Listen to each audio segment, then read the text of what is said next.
What's up, traders? Julian here from jlewistrading.com, and today we are going to be doing a market update on some of the positions that we were talking about in Ask a Trader just a few days ago. We're going to start over here with the S&P 500.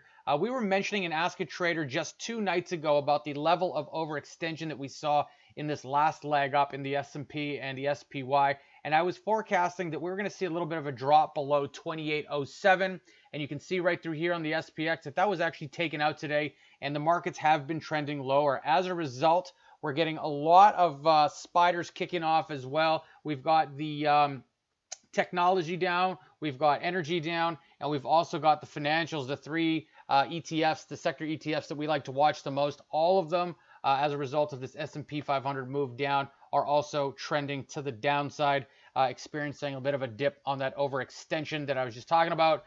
We also have some single stock risk, and you can see over here on Exxon, we did very, very well on this, calling on a break below 86.78, completely taken out, dropped a number of points down, and saw a low of 83.25 before having a bit of a relief rally, nothing major. We also saw Stargate pulling back.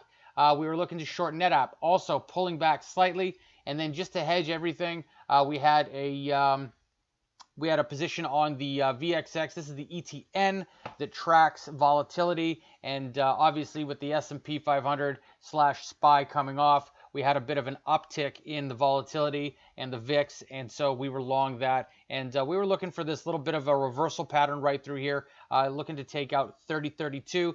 Done. We're trending up a couple points on that as well, and we just wanted to bring this to you to give you a bit of an update. This was all covered in the Wednesday session of Ask a Trader just 2 days ago. We were talking about all of these breakdowns that could potentially happen. It was all about a what-if scenario that finally played itself out today. If you're curious about Ask a Trader, which is the J. Lewis Trading webinars that are hosted on Wednesdays and Fridays, click the link below in the description box for more info.